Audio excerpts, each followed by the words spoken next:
the global নিউজৰ বাতৰিৰ প্ৰভাৱ উচ্ছেদ কামৰূপৰ অবৈধ ইটা ভাটা দ্য গ্লোবেল নিউজত সম্প্ৰচাৰিত হৈছিল কামৰূপ জিলাৰ জামলাইত অবৈধ ইটা ভাটা সম্পৰ্কত বাতৰি সেই বাতৰি সম্প্ৰচাৰৰ পিছতে তৎপৰ কামৰূপ জিলা প্ৰশাসনে অবৈধ ভাটাৰ বিৰুদ্ধে উচ্ছেদ অভিযান চলাইছে কাঠফুলাৰ দৰে গঢ় লৈ উঠিছিল একাংশ অসাধু ব্যৱসায়ীৰ ইটা ভাটা বাৰে বাৰে উচ্ছেদ কৰাৰ পিছতো একাংশ কেৰেপ নকৰা ব্যৱসায়ীয়ে গঢ়ি তুলিছিল অবৈধ ইটা ভাটাসমূহ নেৰা নেপেৰাকৈ চলি থাকিব এই ইটা ভাটাৰ বিৰুদ্ধে প্ৰশাসনৰ বুলডোজাৰ ইতিমধ্যে প্ৰায় 10ৰ পৰা 12টামান ইটাৰ ভাটাত চলিল এনেদৰে প্ৰশাসনৰ উচ্ছেদ অভিযান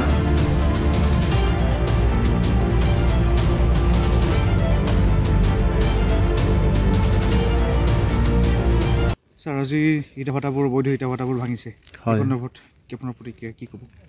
হয় আমি বহু দিনৰ পৰা অভিযোগ পাই আছিলোঁ এই কামৰূপৰ নগৰবেৰা সমৰীয়া আৰু বকো ৰেভিনিউ সাৰ্কেলৰ আণ্ডাৰত বহুবিলাক অবৈধভাৱে যেটো বাংলা ভাটা প্ৰহিবিটেড আইটেম এটো চলি আছে আৰু সেইখিনি ড্ৰাইভ দিবৰ কাৰণে আমি বহু প্ৰচেষ্টাৰ মূৰত আমি আমাৰ মেম্বাৰ সেক্ৰেটাৰী চেয়াৰমেন ছাৰৰ তত্ত্বাৱধানত ডিসি ছাৰলৈ লেটাৰ দিলে আৰু তেনেধৰণে আমিও আমাৰ ফিল্ড ভেৰিফিকেশ্যন ৰিপৰ্টবিলাক দিয়াৰ পিছত ডিসি অফিচলৈ ছাৰত হেড অফিচৰ পৰা ৰিকুৱেষ্ট এটা পঠালে একৰ্ডিংলি ডিসি ছাৰে এটা টাস্ক ফ'ৰ্চ গঠন কৰি দিলে নগৰবেৰা সাৰ্কেল অফিচাৰক চেয়াৰমেন হিচাপে আৰু পলিউশ্যন কণ্ট্ৰল বৰ্ডৰ মেম্বাৰ সেক্ৰেটাৰী হিচাপে আৰু তাত মেম্বাৰ আছে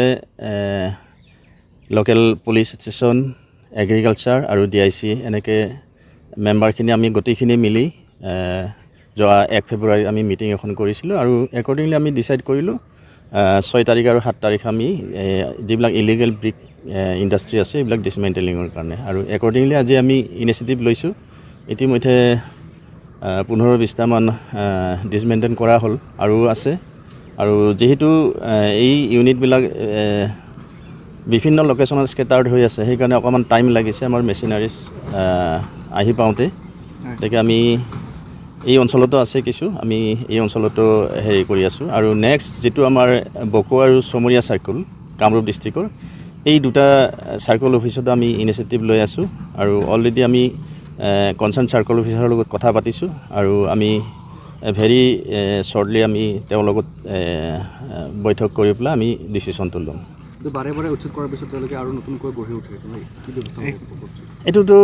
আমি এৱাৰনেছৰ কাৰণেও আমি কাম কৰিব লাগিব কাৰণ আমাৰ এই সাউথ কামৰূপ ৰিজনেল অফিচটো মানে এষ্টাব্লিছ হোৱা এবছৰো হোৱা নাই গতিকে আমি এইখিনিতে আমি এইখিনি ইনিচিয়েটিভ লৈছোঁ আৰু আমাৰ নিশ্চয় এটা অবজাৰভেশ্যন থাকিব